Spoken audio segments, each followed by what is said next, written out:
Hello, everyone, and thank you for joining us. My name is Amanda Kramer, and I am the Alumni Engagement Program Manager at the University of Colorado Boulder's Leeds School of Business.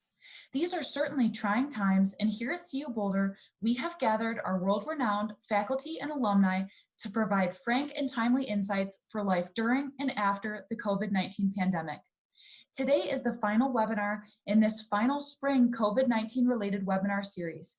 Stay tuned for additional information about our forthcoming July webinar series. To view upcoming webinars, please visit our website at colorado.edu/business/alumni.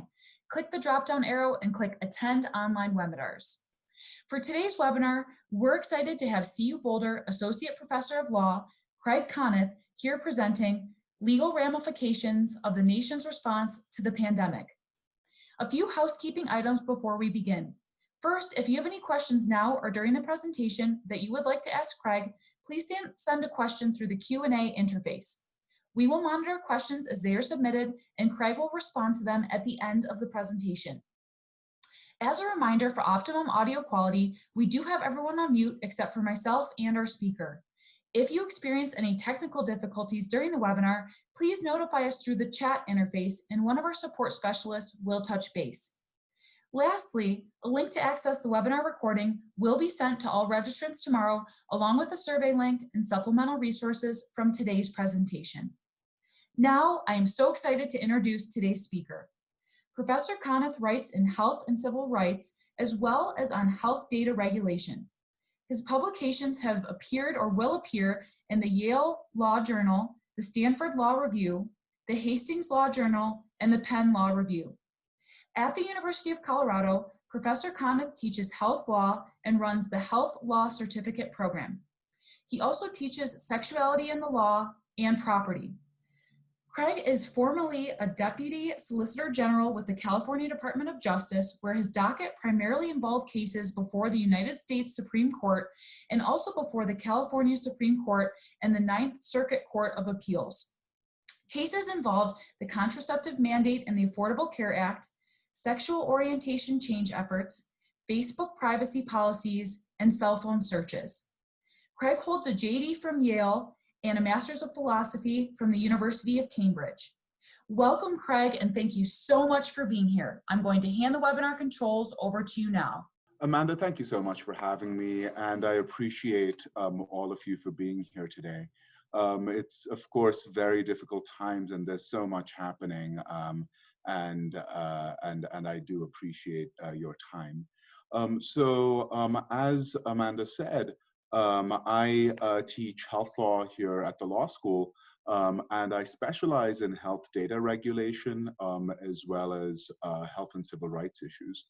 I should say that by no means makes me an expert on all aspects of the legal ramifications of COVID-19, and so there might be some issues which are a little bit beyond my expertise. I was talking to Amanda earlier, let's say, about the election law implications. But that said, I will enjoy sharing with you what I do know. Let's see, there we go. So COVID-19 presents a range of legal issues. On the screen before you, you have just some of those issues. Now, as I said, I am by no means an expert in all of them, and indeed, the list I've put up there, I've drawn from a proposed syllabus I recently sent to my dean for a course on COVID-19 and the law. And in the proposal, I actually said to my dean, look, some of these issues I know a lot about, some of them I know very little about, and I will have guest speakers come in for those issues. But as you can see, COVID-19 presents a dizzying range of issues, and I'm going to hit on some of them as I just, as I go through the slide, but then some of them I'm going to go through in a little more detail. So the first issue I'll talk very quickly about is the issue of pandemic preparedness. And that's really a set of policy decisions in terms of deciding how the federal government's going to coordinate with states, how it's going to coordinate with private industry, how states are going to prepare themselves for pandemics. This often involves creating stockpiles, having contact tracing, surveillance systems ready in the case of pandemics, etc. The federal government also has a very powerful tool at its disposal called the Defense Production Act. The Defense Production Act essentially allows the president to order particular manufacturers to prioritize certain kinds of resources in cases of emergency. Now, emergency here is defined very broadly. The Pentagon used the Defensive Production Act hundreds, if not thousands of times just last year. But unfortunately, with respect to the coronavirus epidemic, there has been great reluctance in the federal government to invoke the Defense Production Act. But usually that would have been invoked to produce tests, to produce ventilators, and the like. So I think that some of the legal ramifications would be thinking about what the federal government could have done better here, what the CDC could have done better in terms of coordinating with states to prepare them to maybe start shutdowns a little earlier, because there's a lot of research that shows that that would have saved numerous lives. But in this case, we did not coordinate as fast. And so one ramification is thinking about how to improve this for future outbreaks of COVID-19, which I expect we will see in the next year or two. The next issue involves surveillance. And of course, one of the issues that come up the most in cases of public health emergencies is, how do we identify who has a specific condition and who doesn't? How do we track someone who may come into the country or into the state who has symptoms? How do we ensure that we can identify those that individual has interacted with in the past, and try and ensure that they too are protected and are protected from others. So in this context, we've had lots of countries come out with numerous kinds of technology. So in South Korea, for example, we've had facial recognition technology being deployed to identify individuals and the like. There's also, old-fashioned contact tracing, where you identify who tested positive, and then you ask them for their contacts, whom they've been in touch with, whom they've come into contact with in the last, during the transmissible period, and then you try and get in touch with those people. So now, that's an old-fashioned method. It's very time-intensive, very labor-intensive, which is why numerous municipalities are trying to hire contact tracers to do that job.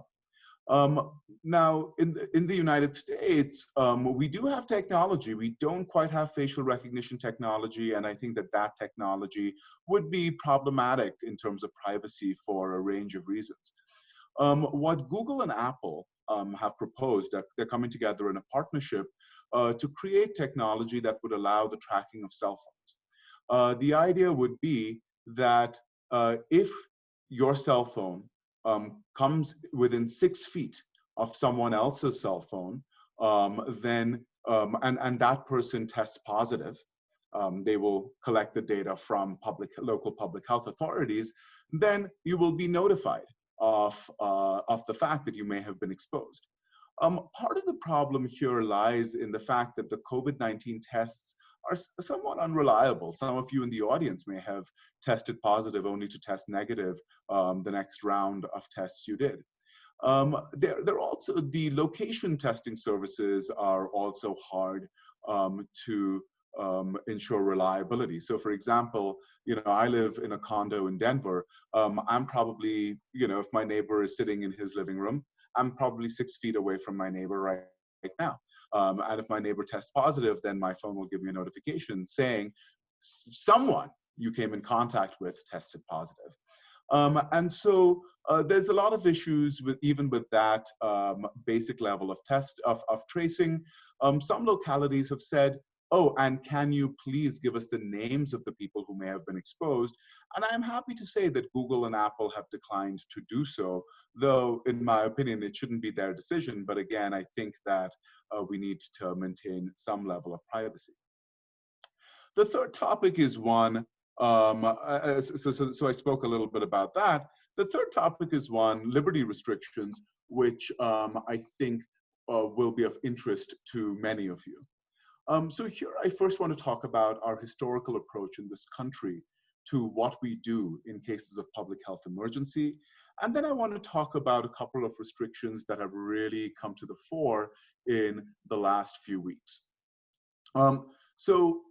In this country, if you look, the first kinds of public health restrictions we really see in the early 1600s, before there was even an understanding that germs existed.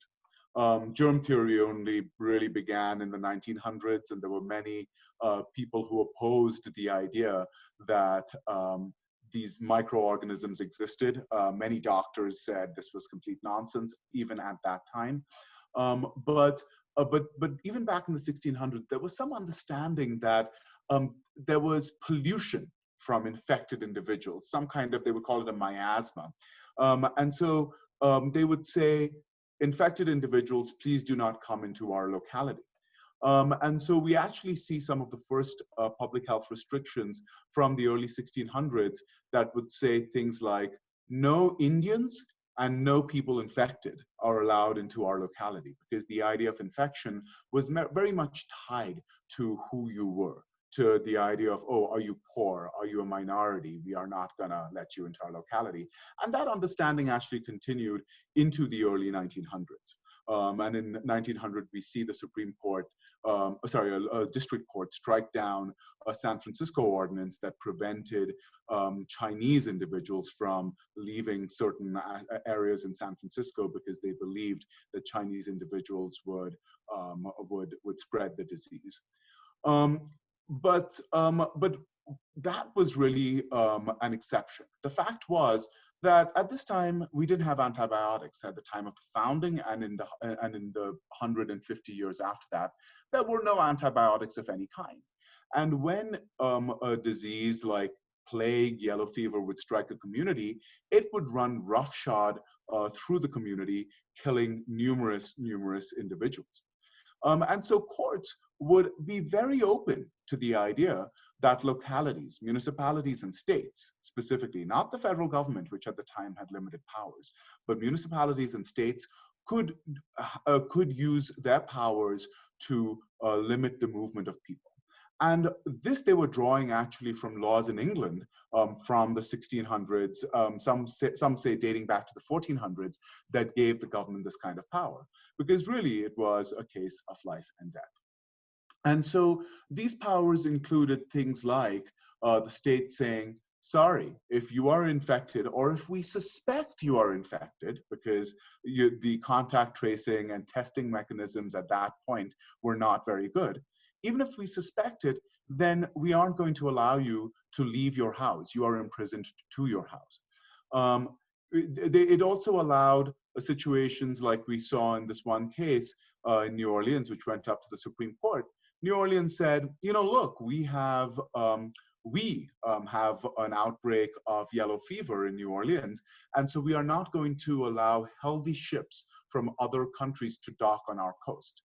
Now, the Supreme Court historically had said only Congress can dictate what foreign ships can come into the country and what cannot come into the country. But the Supreme Court said when it came to public health, New Orleans did have that kind of power. And so we actually begin to see states use that kind of power as a pretext to exclude immigrants over time. And I'll talk a little bit more about that in a second. So that brings us to the travel restrictions, the worship restrictions, the other kinds of restrictions we see today. And the fact is that even though in the years after these broad powers were given to public health authorities, The Supreme Court has said, yeah, there's a fundamental right to travel. There are free speech restrictions. There are freedom of religion restrictions. The court has recognized all of these restrictions, and more importantly, has said that the states are bound by these restrictions. But the fact remains that the cases I've referred to regarding public health are good law.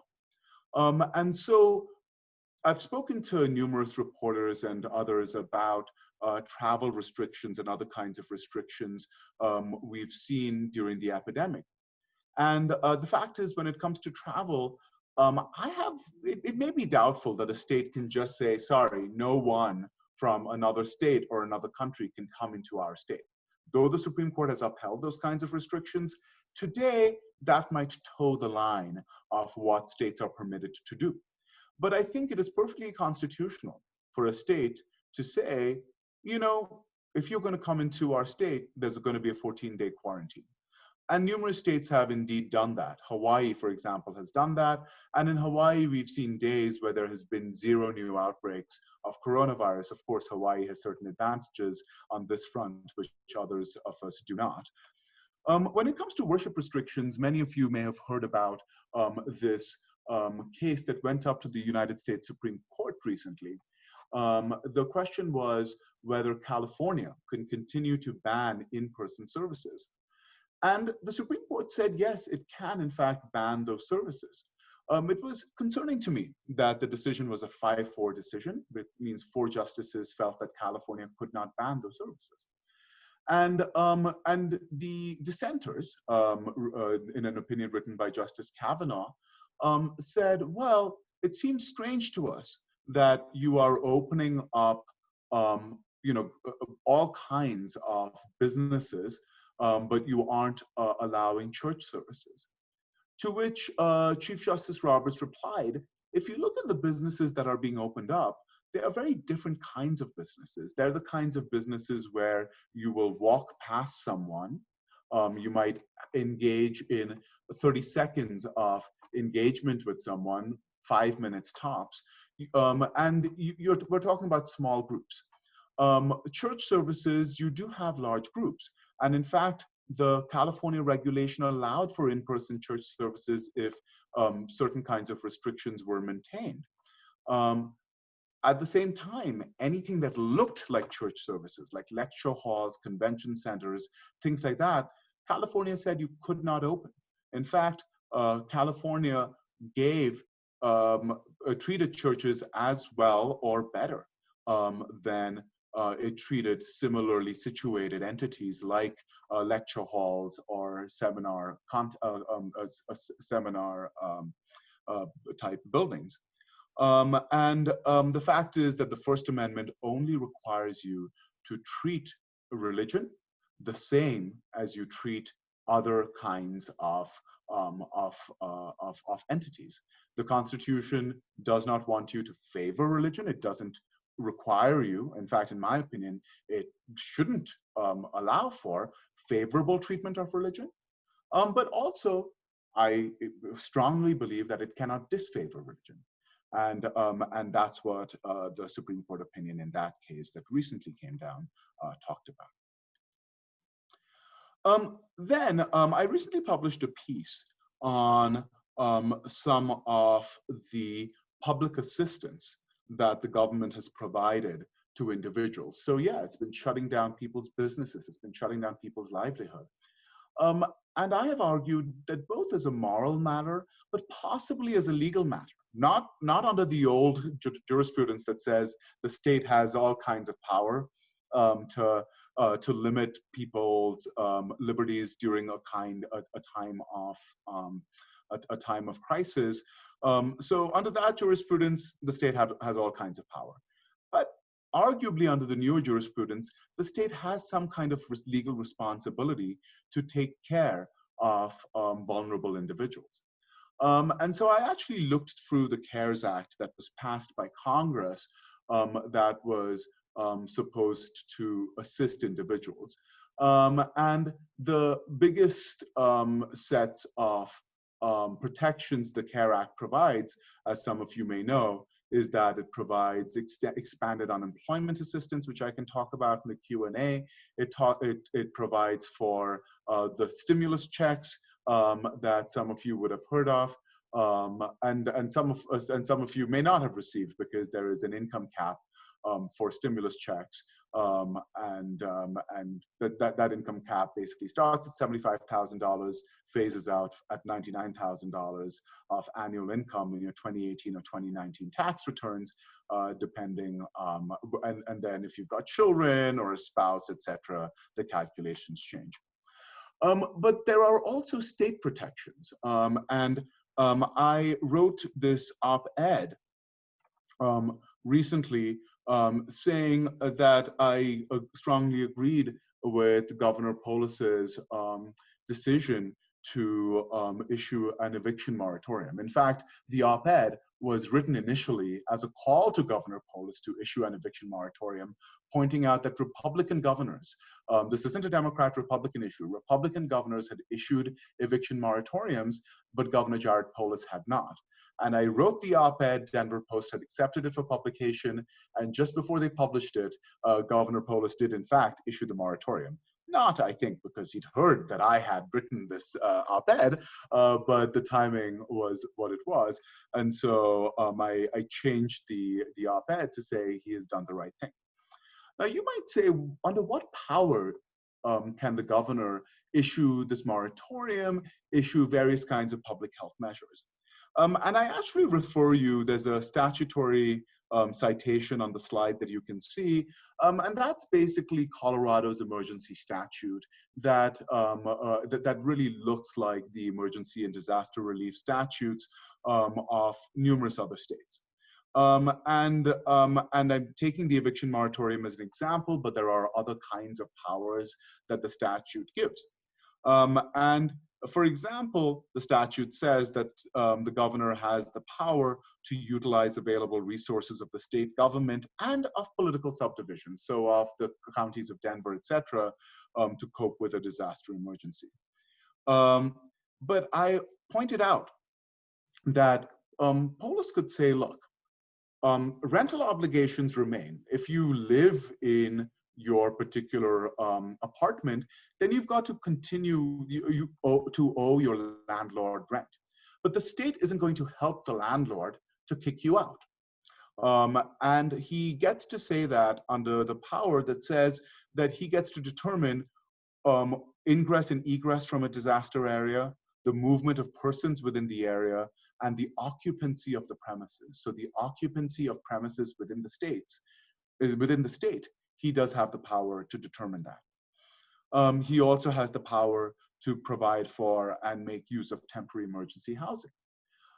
As a general matter though, if apart from the occupancy and housing issues, the governor wanted to requisition resources from private individuals, he could do so, but he would have to pay private individuals for that privilege. So as you can see, the issues continue. There are issues concerning federalism, municipal law, foreign relations, tribal law. We see situations where Native Americans are trying to control the spread of COVID on their reservations, but the governors of those states have said, no, Native Americans, we aren't going to let you do this. This is unfortunate because the Navajo Nation, percentage-wise, has seen a spread of COVID that has outstripped those of the most the most contagious states in the country, and they don't really have many resources to control the spread, and so that has been a major problem. And then we've had issues with respect to abortion bans. So what's happened in some states is that, and there was a case that came out of Texas and I think Louisiana, where what the states did was they said, like in Colorado, emergency medical services only, elective services you cannot provide.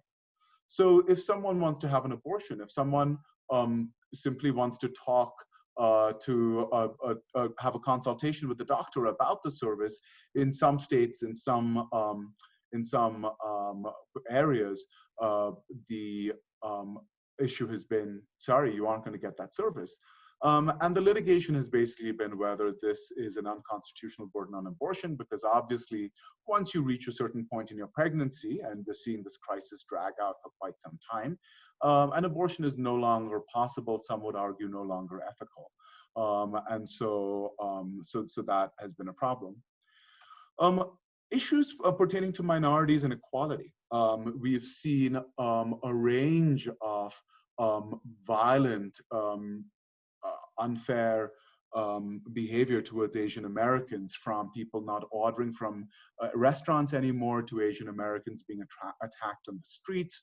And as something I hinted at earlier gives you the sense, this is something we saw over 100 years ago, where Chinese Americans were treated as contagious. And in fact, between about 1900 and 1950, Congress actually said, Chinese immigrants are not allowed into this country, or there's going to be a significant limited amount of Chinese immigrants into this country. And part of the rationale was, oh, Chinese individuals spread diseases. So there's been this history of anti-Chinese, anti-Asian American attitudes. But we're also beginning to see protests by healthcare workers, by others, who are talking about conditions in this country that make African Americans and Hispanic Americans more susceptible to coronavirus.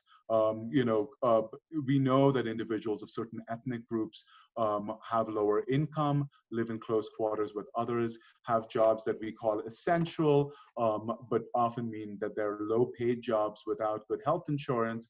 And these individuals are dying at higher rates. We're also seeing an issue that we've seen elsewhere in healthcare. If you're African American and you go and you ask for healthcare, you don't get healthcare. In fact, many doctors to this day believe that that African Americans have thicker skin and don't feel pain as much as individuals of other races. And so we have stories where African American nurses went to their employer and said, look, I think I've been exposed to COVID, I'm experiencing some symptoms. And the employer has said, stay at home. On several occasions has not treated those workers, and those workers have died. So I have an article that's forthcoming talking about the different ways in which we have discriminated against individuals of minority descent in these contexts. There are so many other issues to talk about here that we do not have time for, unfortunately. We're seeing massive infection. So in fact, in federal prisons, there was a statistic that said 70% of all individuals tested positive for coronavirus. That was an incredible number that I had to reread to make sure I read right. And in some localities, we are seeing release of nonviolent offenders, offenders in places like New York that were arrested for marijuana violations, to reduce crowdedness and spread. We're seeing issues regarding vaccine preparation, how the FDA is interacting with various companies to assist with vaccine preparation. Another big issue is triage. How do you figure out, let's say you're in a hospital, you've got 10 ventilators and 14 patients that need them. How do you decide who gets the ventilators? Is it the people who have the best chance of surviving? Well, won't that discriminate against the disabled and the elderly? What do you do? And then questions of healthcare administration. So we've seen many states, including Colorado, license doctors from out of state, license individuals in their fourth year of medical school, develop compacts with other states and say, look, we're going to have an agreement that allows your people to practice in our state and our people to practice in your state. Telehealth provisions. So doctors can provide services over the internet, and Medicare and Medicaid will reimburse for that. So just a range of issues there. We've heard about the coronavirus outbreaks in meat plants. And there I will note that the president has exerted his power and said meat plants should remain open. But how do you deal with food safety and supply chain issues? And then how do we deal with election law issues? Many of you may have heard about the cases that went up to the Wisconsin Supreme Court and then the United States Supreme Court about remote voting and about postponing the election. And ironically, when it came to Wisconsin, the postponing of the primary and their election, the justices on the Wisconsin Supreme Court and the justices on the United States Supreme Court voted remotely to say that that actually the elections in person could proceed as planned. So there are some hard issues here that we're grappling with, but I unfortunately have to stop there. But I look forward to your questions. Amanda, I'm sorry I ran over, but obviously if we can just keep the same amount of time for questions as originally planned. Absolutely, Craig. Thank you so much for this information. And as a reminder, please submit your questions now via the Q&A interface, and we will ask Craig. We have a lot of questions streaming in already. The first question here is from Marla. She wonders, is requiring citizens to wear a face mask a violation of the First Amendment under the Freedom of Expression Clause? You know, that's so interesting. So I'll say two things. The first is that, you know, in normal circumstances, the governor couldn't say to you, stay at home. But under these circumstances, there is good reason to believe, in reference to the case law I cited earlier, that the governor can say to you, stay at home. Saying to you, wear a face mask seems to be much less of a restriction than saying to you, stay at home. So I believe that courts will very much uphold the idea that you should get to wear a face mask. Now, that said, what if you are a person there are policy concerns here, right? So what if you are a person who is hard of hearing, or you know, and therefore needs visual cues, right? And engages in lip reading, etc. And we have seen face masks come out that are transparent. And I encourage those of you who come into contact with people with disabilities to wear those kinds of masks so people can see you lip read, etc. And also if you feel that that limits your expression, then those masks do allow you to express yourself with all the expression you feel is required. Okay, great. Thank you for that. Next, we have a question. Is there a possibility that we would be required to receive the vaccine once it is ready? Absolutely.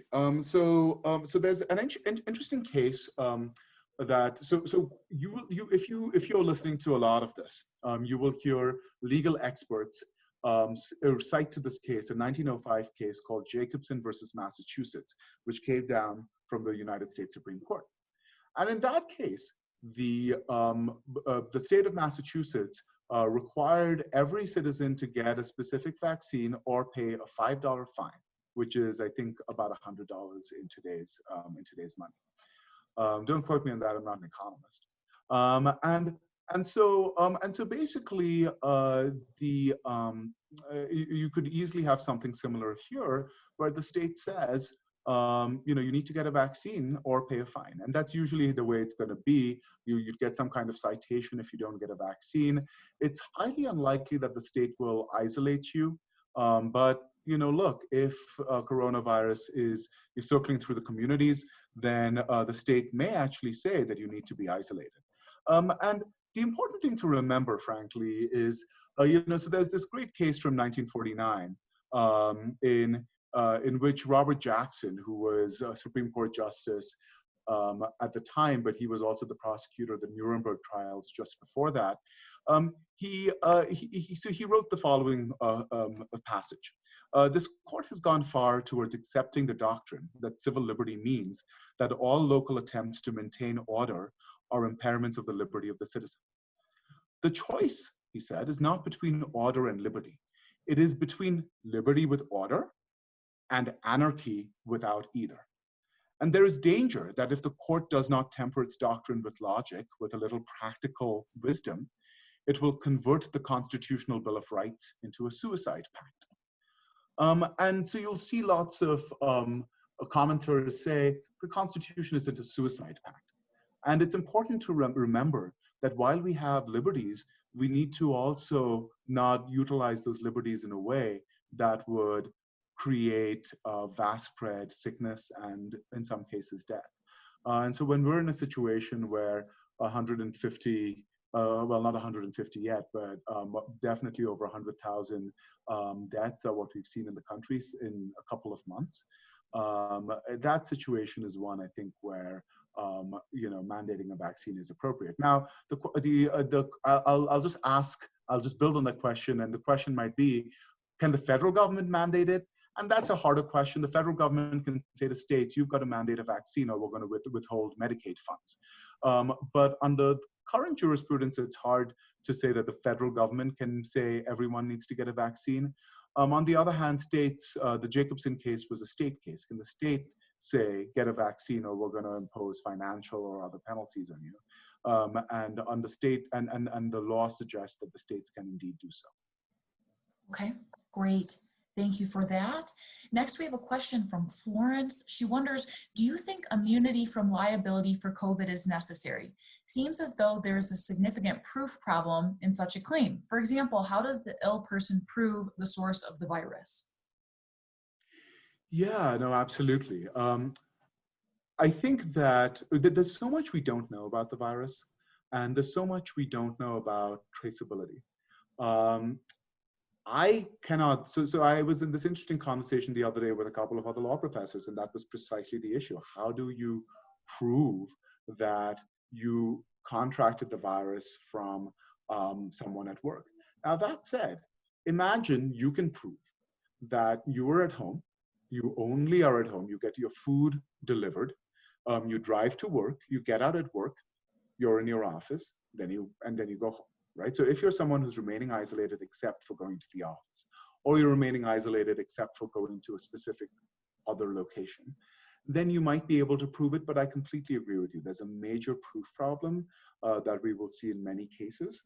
Now, do I think liability is necessary? That is a harder question involving issues regarding exposure, regarding the kinds of damages involved, and I'm not qualified to comment on that.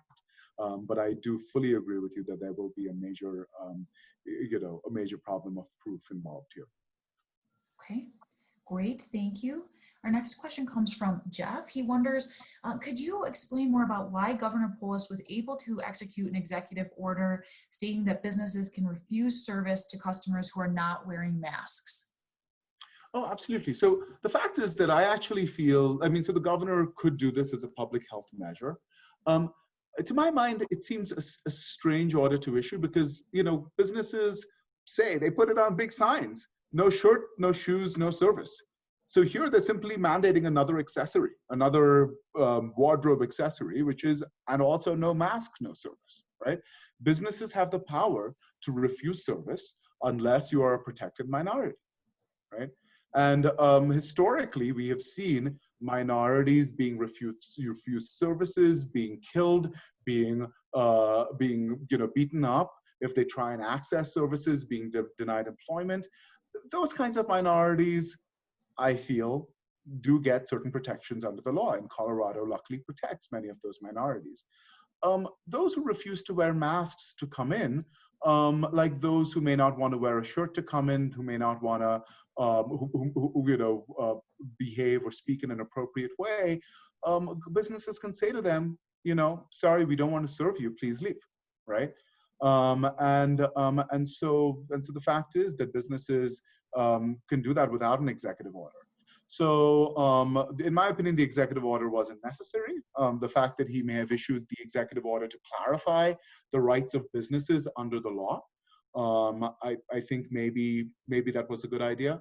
I don't know if businesses were confused, but the fact is that not only does he have the power to issue the order, he's simply issuing an order that says businesses have the rights that the law already gives to them. Okay, great. Thank you for that. Next, we have a question from Jamie. You had a slide addressing minorities, and she's just wondering, COVID is disproportionately affecting Black and Brown communities. What legal actions can be taken to correct this wrong? That's a fascinating issue, and unfortunately, I can't think of a large-scale approach, right? So we can think about it in certain contexts. I think that's a great question. So, so imagine in a prison, right, where we know that Black and brown people are imprisoned at disproportional rates, even in contexts where, Caucasian and I'm Asian American, Asian American people may perform the crime at the same rate, such as, drug possession, but African American and Latino people tend to be imprisoned more, and convicted more and caught more. So you can imagine some kind of prison action where you say, look, this violates our rights under the Eighth Amendment. Which prohibits cruel and unusual punishment. So packing us in like sardines and allowing for the spread of COVID, that is, cruel and unusual. I could imagine that kind of lawsuit, maybe. In terms of, essential workers, many Black and brown people are essential workers. And we can imagine lawsuits against employers that say, look, employers aren't taking appropriate safety measures in this context. Unfortunately, I have some friends who've, come to me for advice, saying, look, we went to our employers, we actually complained about them to the state of Colorado, and the state of Colorado fired us. And our employers, fired us because they suspected and they knew, it was a small shop, that we were the ones that snitched. So you might have those kinds of measures. But the fact is that these are broader structural inequities. And as long as we have systems that say, that have more police in Black and brown schools and that result to the school and prison pipeline, as long as we're seeing this Black Lives Matter movement now, a resurge in force, as long as we see police go after Black people more, imprison Black people more, make it harder for them to get jobs because, hey, if you've got a felony record, you aren't going to be hired as a lawyer. You may be hired as an essential worker. So as a law professor, as a lawyer, I work from home. I filed a brief in the 10th Circuit from the comfort of my home. But, the police, when they hear my accent, they stopped me before. They hear my accent, they let me go, So some of that has to do with, I think, structural concerns in a democracy, as long as we have school systems that are funded by localities. If we are more segregated in America than at certain times of Jim Crow.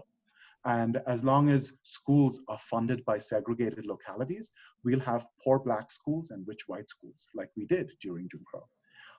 And when we have that kind of system, then, you aren't going to have a situation where you're going to have Black and brown people getting educations that allow them to become lawyers. I'm from India. My family consisted of some very highly educated lawyers and doctors. I became a lawyer, right? I know Black friends, their career officer in their school said, you will never become a lawyer, right? So these are some broader structural inequities. And so now we're actually seeing healthcare workers protesting during these Black Lives Matter protests. And they say this is connected to our COVID work, because the fact is that unless you deal with those structural inequities, you're going to see higher incidences of COVID. And so we believe the best way to prevent COVID is to correct those inequities. Don't give us ventilators, give us equity. Okay, thank you for that, Craig. And we're going to move into our final two questions now. Our next question is from Dave.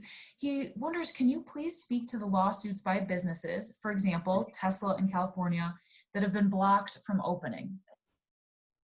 Yeah, absolutely. So again, as I said, many of the lawsuits, many of the laws and cases being invoked in this litigation connects back to litigation from over 100 years ago. So courts might say, look, the powers of the government aren't as strong as they used to be. There's no indication that's the case. I should have added, actually, when we were talking, that some of the courts, including conservative courts, to the extent that some people believe this falls down within a conservative liberal breakdown, conservative courts have said, no, in these situations, civil liberties are tempered by the idea that the government has power to prevent deaths. They've cited that sentence: the Constitution is not a suicide pact. And so, Tesla wants to reopen. The governor of California has the power to order state marshals, state troops to go in and say, Tesla, sorry, you cannot reopen because that will cause deaths, right? And so, in my opinion, those lawsuits those kinds of lawsuits are largely meritless. Okay. Under current law, I should say, right? I mean, as I said, the courts can change their mind about the law, and then we're in a different world. Okay, great. Thank you for that. And moving into our final question from John, he said, Professor Konnoth, do you advocate for principle-based or rules-based legislation? I think the answer is it depends, right? And that's a very lawyerly, you might say, wiggly answer. But the fact is that, you know, if we look at the laws we live under, some of them are principle-based and some of them are rule-based. You know, no one under a certain age can run for president. That's a rule, you know. But, you know, no state can deny equal protection of the law. That is a principle. What does equal protection mean, right? And so that's the way the law works, right? Sometimes we can say, here's a concrete rule. Sometimes we can say, you know, look, we actually need some flexibility in certain situations, right? And it depends on what the purpose of the law is. The Constitution is nearly all principle-based because it's meant to serve us for you know, hundreds and hundreds and hundreds of years, right? As the famous Chief Justice John Marshall said about this, it is a constitution we are interpreting. And what he meant by that in that context was we need to understand there's going to be some flexibility. On the other hand, speed limits, I think a rule is ideal because that then gives clarity to individuals as to what they can and cannot do. So there's always that give and take, and I think that that flexibility is an important part of the law. Okay, great. Well, thank you so much to everyone for joining us for today's presentation, and a special thank you again to Craig for this great information. As a reminder, all webinar attendees will receive an email tomorrow with a link to the recording of this presentation. To view upcoming webinars as well as previous recordings, please visit our website at colorado.edu/business/alumni. Stay tuned for more information on our forthcoming July series. In the meantime, have a great rest of your day and go Buffs!